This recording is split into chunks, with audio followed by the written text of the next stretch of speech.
Gehiago bezala grabatzen da horako bai irudia, bai soinua, baina alare oso ondo pasaren.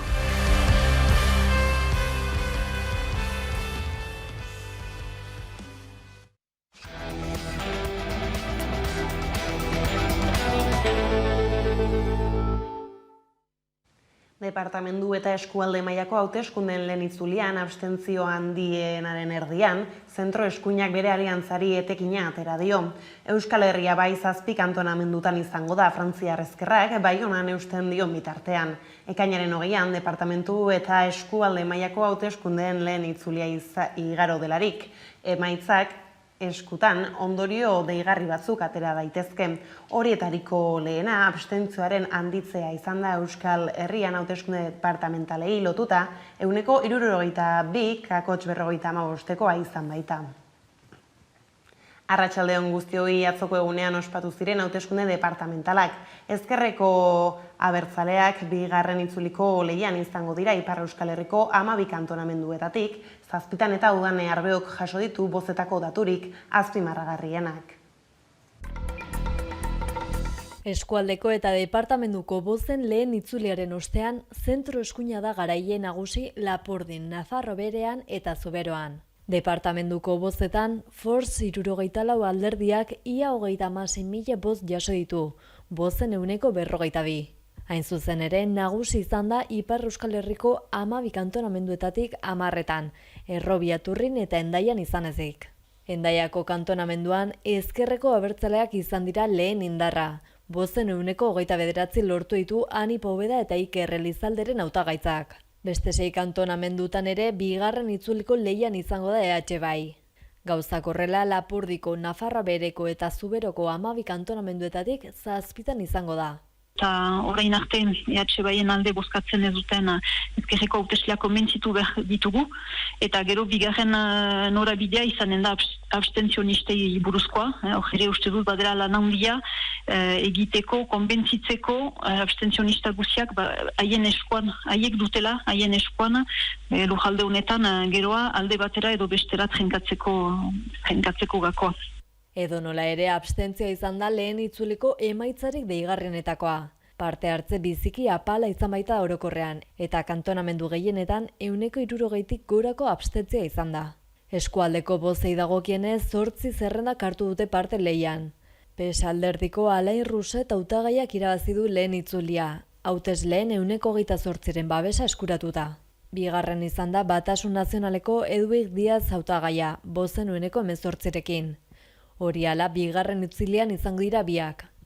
Genevieve Darriusesk martxan moden koalizio ordezkariak bozen 13,5% eskuratu ditu, eta Nicolas Florian errepublikanoetakoak 12,5%.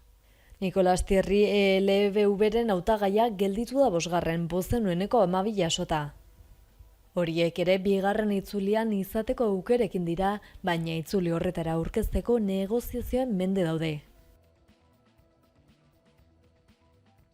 Azken igandean Korsikan ere ospatu dira hauteskundeak eta bertan mugimendu nazionalistako 3 zerrenda pasatu dira bigarren itzulira. Korsikako bozen lehen itzulia lehiakideen arteko indar orekak berriz definitzeko baliatu dute herritarrek. Aldaketan nabarmenenak mugimendu nazionalistan izan dira. Autonomistek eta independentistek egonkortu egin dute boto emaileen partetik jaso duten babesa, eta ez hori bakarrik 2017an loturiko boto kopurua handitu egin baitute. Duela 3 urte eta erdiko hitzorduan, babesen 52,0 bildu zituzten eta aurten 52,7 iritsi dira. 131. greba eguna dute gaurkoa Tubacexeko langileek astelehen honetan eta asteartean Bilboko epaitegiek hartuko dituzte ekainean Tubacex taldeko kaleratzeak eragindako epaiketak printzipioz TTI enpresako espedientea epaitu da gaur eta bihar aldiz Azera Labakoan landuko du epaileak data garrantzitsuak dira dudagabe lan gatazkaren norabidea aldatu dezaketelako, baina printzipio zaintzat hartu beharra dago epe motzean ez dutela zertan eraginik izan greban. Sindikatuek zein enpresak dagoeneko iragarri dute helegitea jarriko dutela epai euren interesen kontrakoa bada aiera deurreta. Tubacexeko 129 kaleratzeen aurkako auzioaren epaiketa hasi da. Euskal Autonomia Erkidegoko Justizia Auzitegi Nagusiak astelen eta asteartean Tubacexeko sindikatuek eriaren aurka abiatutako bi epaiketak hartuko ditu. TTIkoa, Amurrioko enpresakoa alegia eta bihar Aziralabakoa Laudiokoa. Hori dela eta grebalariek elkarretaratzea egin dute goizean Bilbon auzitegiaren atarian. Hainbat enpresetako langileak babesa adieraztera gerturatu dira ere. PCB, ITP, Petronor eta Novaltiako langileak. Enpresa batzordeak salatu duenez, azken urteetan hainbat milioi euroko irabaziak izan ditu enpresak eta horrez gain dirulaguntzak jaso ditu. Horregatik nabarmendu du kaleratzeak gaitzesten dituela. Eres presentados por la dirección de una empresa que en los últimos años previos a la pandemia ha obtenido millones de euros de beneficio. Han recibido ayudas públicas y tienen el respaldo de una reforma laboral que les permite presentar estos seres bajo el amparo de la clase política. Gainera, langile batzordeak jakinarazi du argudioak eta arrazoiak dituztela aurkeztutako enplegu erregulazioko espedienteak ez direla bidezkoak frogatzeko. Documentos y razones para demostrar la no procedencia de estos seres. Y esperamos que la justicia así lo vea y revierta esta situación de conflicto, devolviendo a las 128 personas despedidas a sus puestos de trabajo. Gauzak horrela itxaropentsu daudela onartu dute ordezkariek. Jendarteari eskerrak eman dizkiote elkartasun keinuengatik. Baina Lakuako gobernuaren jarrera kritikatu du batzordeak, ertzaintzaren jarrera salatu du eta beste albo batera begiratzea leporatu dio Jaurlaritzari. Eta goiz honetan Bilbon Unai Rementeria Bizkaiko aldun nagusiak, Maria Reyes Maroto Industria, Merkataritza eta Turismo Ministroak eta Idoia Mendia lehendakariorde eta lan sailburuak Bizkaiko 2020-2023 enplegu planaren aurkezpena egin dute. Bertan lehendakariordeak esan du arduragabekeria izango litzatekeela gobernuen arteko lankidetza ustea krisitik ateratzeko bidea baita lankidetza hori. Eta beste ziurtasun bat daukagu. Gure ekonomia 80 urtean jasan duen erasorik handienari aurre egiten ikusi dugu. Hori posible izan da, gobernu guztiek, gizarte eragile guztiek, langile bakoitzak eta enpresa bakoitzak batera egindako aleginagatik. Ondorioak geratu dira, baina ez dut uste ikasgai hau ahaztu behar dugunik. Eta Bizkaiko enpleguaz gabiltzala prekarietatean aurkaparkatu eta enplegu eta bizitza baldintza duinak defendatzeko larunbatean ezkerraldeko martxa egin dute Bizkaiko eskualdean manifestazioa Sestaotik abiatu eta Portugaleten barrena iritsi zen Santurtzira. Bizkaiko eskualdeak modu berezian pairatzen dituen murrizketak, pobrezia, desindustrializazioa, etxegabetzeak eta gastu militarra salatu ziren martxan. Beste behin, 28. urtea baita manifestazioa hau egiten dela. Ostera azken astean abiadura handiko trenak zer esana izan du instituzio mailan ala minutu batean proiektuaren nondik norakoak gogoratuko ditugu orain.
Bestaldetik, noengo gudu odoltsuak zapuztuta, Nafarroaren independentzia berreskuratzeko saiakeraren 5. urte honetan, Nafarroa berriztaltza ekimenak mobilizazio jendetsua burutu du Iruñean. Bestak beste, subiranotasunaren aldeko mezu eguneratu eta indartsua utzi zuen larunbatak. Bertan izan zen 11 lantaldea ere.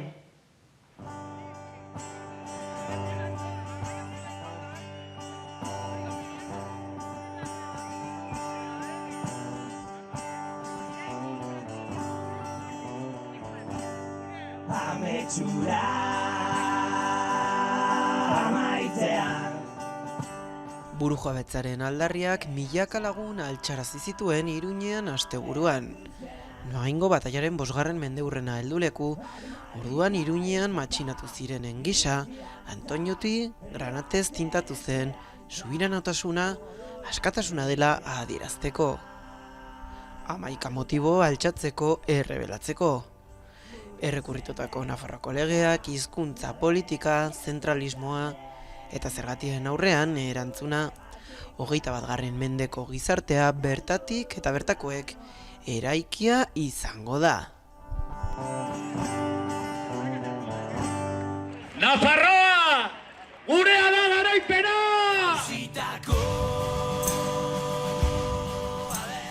Gaur pilatu den jendetzak mezu bat bidali digu, ondo heldu dio, eta indarrak eta kemena ematen digu aurrera segitzeko.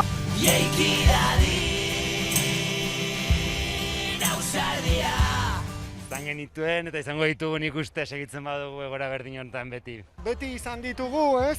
Eta zer esanik ez data berezi hauetan, 500 urte, Iruñako herritarrak altxa zirenetik. Bai, klaro, noski baiet, asko gainera. Azteko niretzat garrantzitsuenetarikoa euskararen aldarrikapena. Garaia dela ja euskara osoan, Nafarroa osoan euskara ofiziala izatea. Amaitu da dolua, sentimendua, ez behi izan zabaldua, altxa behar da burua. Gure seme, laben irribarre,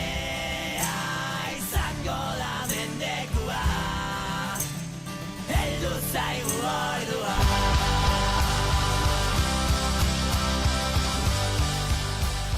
Lako, ez dakit, giro polita, aspaldian ikusten esena, ez? Garaia ilun hauetan, eskertzen da berriz mobilizazio hauek egitea, eta berriz piztea jendea, eta altxa dadila eta mugitzea, ez? Azturaren lurrak irauli nahi eta ezin.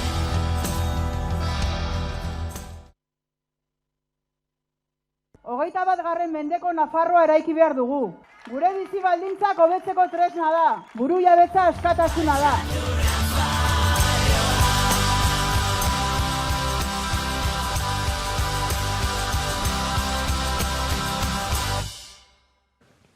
Era berean udaletxeetako agintaldiaren Ekuatorea heldu da Hego Euskal Herrira eta Joseba Sironek naiz agerkari digitalean Navarra Sumaren udal gobernuaren eta Euskal Herria Bilduren oposizioaren irakurketak egin ditu abertzaleen etorkizuneko erronkak ere aztertu egin ditu Nafarroako hiriburuko alkate izandakoak. Guk beti esan dugu gure asmoa, gure patua eta gure objektiboa ez dela inolaz ere gure hiri eta herrien historian anekdota bat ez bilakatzea, baizik eta benetan etorri gara gelditzeko.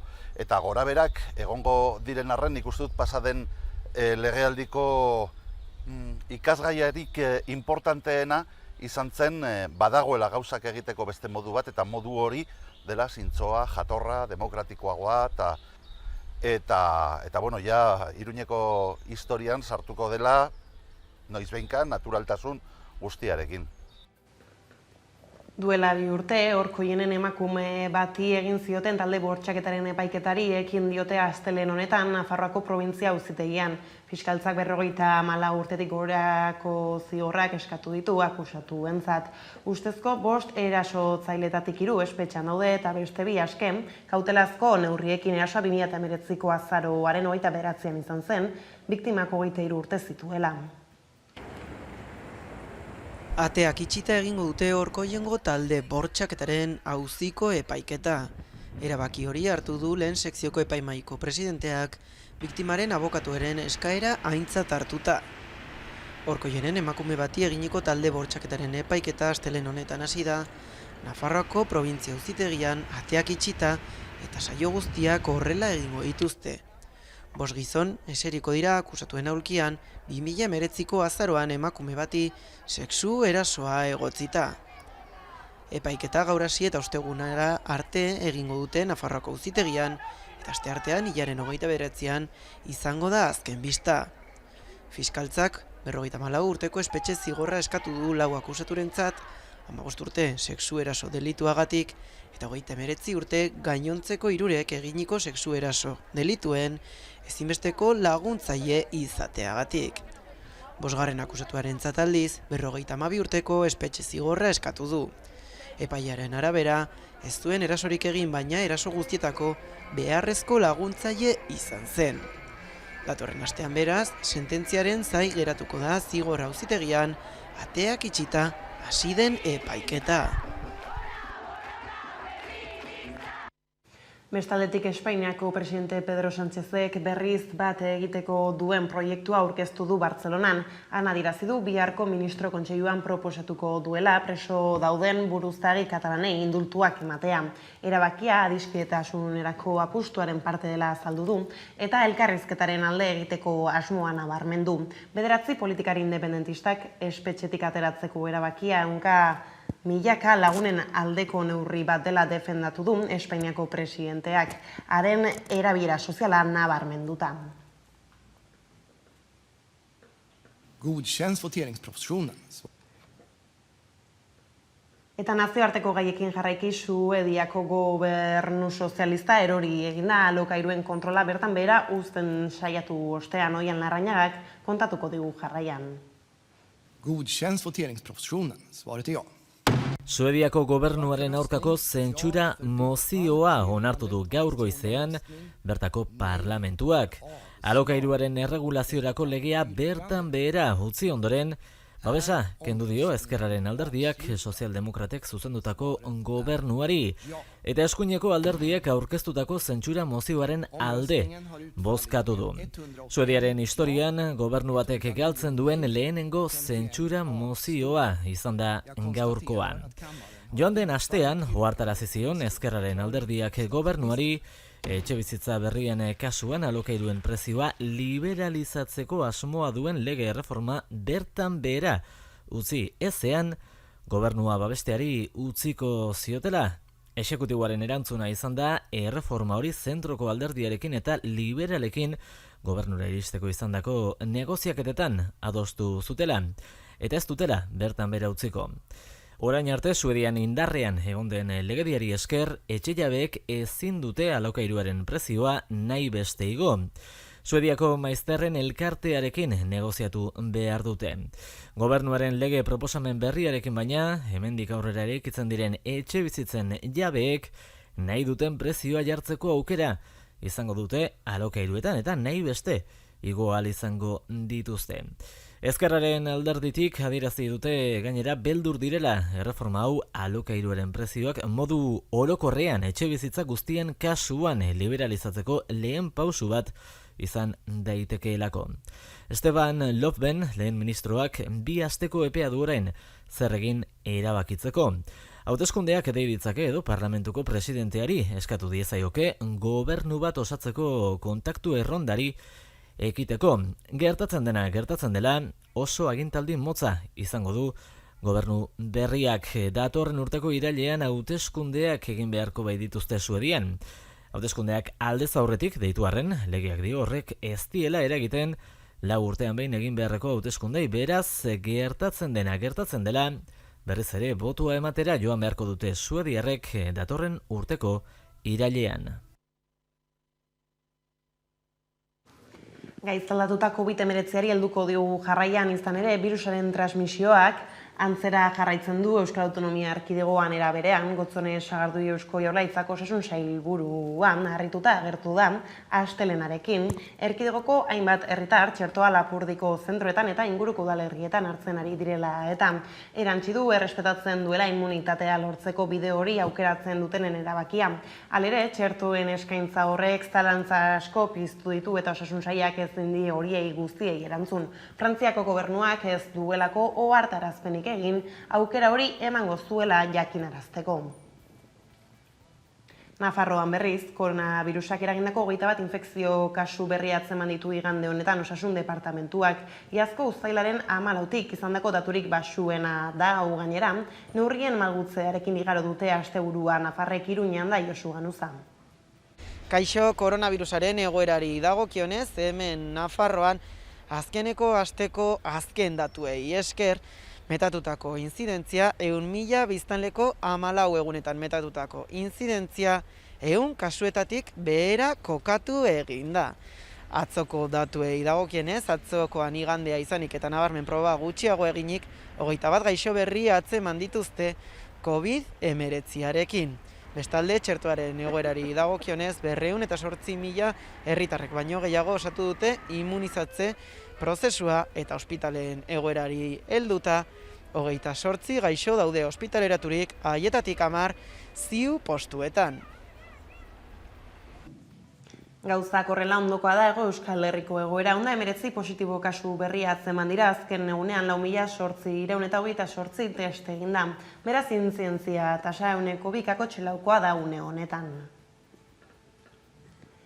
Herriari euskaraz bizitzeko aukera eman nahi izan dio Araba Euskarazek trabak gaindituz izurritea dela eta formatua egokitu dute. Aurten atzo ezen ibilbiderik eta kontzertu erraldoirik ez da, gune askorik ere Araba Euskarazen alere bideak zabalduz, Araba Euskaraz ospatzea lortu dute Laudioko ikastolakoek eta harro daude hortaz.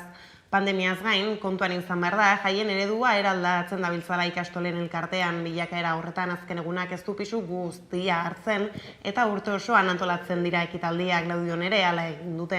Martxoan adibidez, 10.000 kilometro baietz erronka ekimenean 2.000 pertsonak parte hartu zuten eta antolakuntzan jende mordoa aritu zen. Laudio ikastolak 50 urte bete ditu eta hasiera ekitaldian mende erdiko belaunaldiak omendu ondotik, zabalbideak, kanta eta dantzarekin eman zioten hasiera aurtengo Araba Euskarazi. Ostera, bertako produktuak dastatu eta garagardoaren kultura berria bultzatzeko asmoaz, Tabruma ireki du boga garagardoak bere Mungiako fabrikan.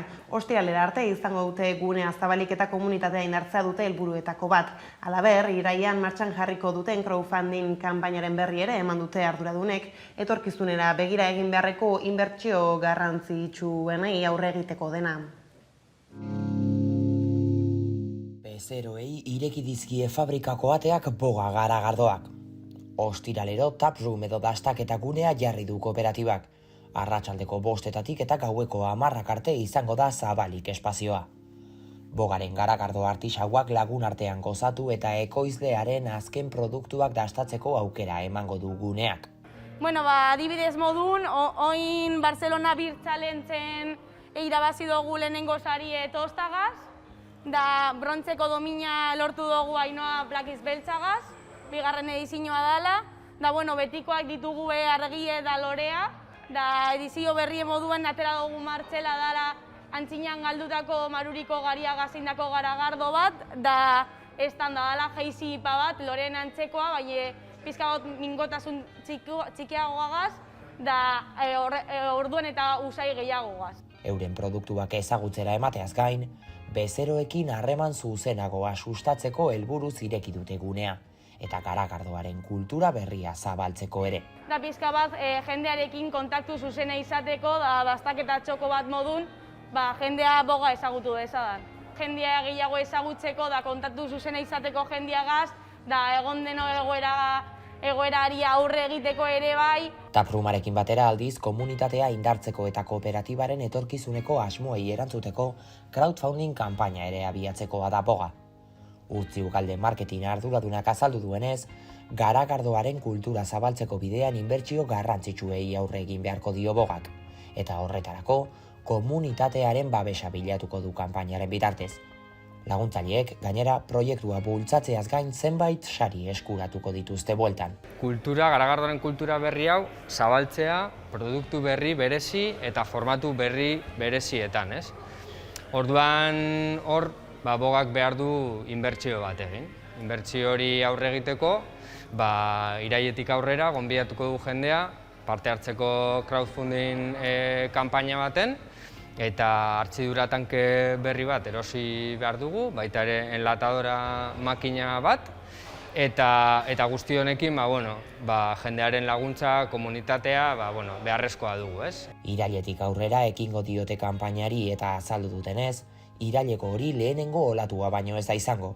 Aurrerantzean ere komunitatea indartzeko eta aurrera pausoak ematen jarraitzeko hainbat ekintza aurre ikusita baitituzte. Aipatu beharra dago crowdfunding kanpaina edo olatu hau lehenengo olatua izango dela, baina aurre ikusten dugu, azken finean ekonomikoki jendearen laguntza behar dugunez eta gai ezberdinetan beste olatu batzuk ere atzetik ekartzea, ez? Hurrengo urtera begira, adibidez, jasangarritasunarekin lotutako olatu bat ere egongo da, nahi dugulako Goienerrekin elkarlanean plaka fotovoltaikoak jarri gure fabrikan, nolabait autosufizienteagoak edo jasangarritasun ikuspegitik lantzeko.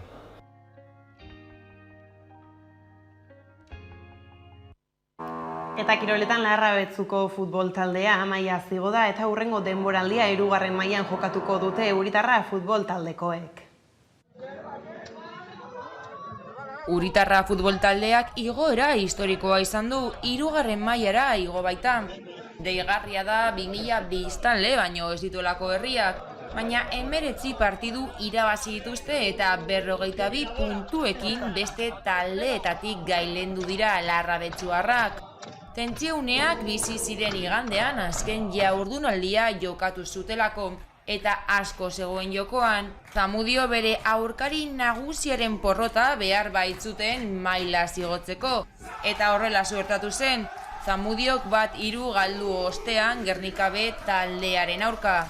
Ezusteko berria jaso dute Bizkaiko Goierriko herritarrek eta postasuna nabaria da herritarren artean.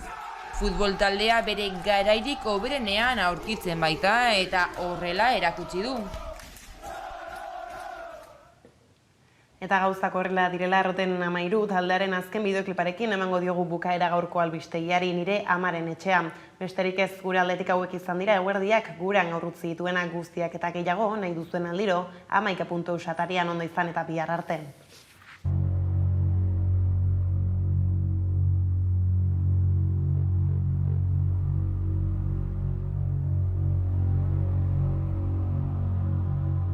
Gaur berriz, gatozen, euregana, egizaharren altzoan. Goizalde gazteuntan, jeikiadi, hemen gaituk, lehen ginenak. Mailuaz kolpatzeko, etxaioro.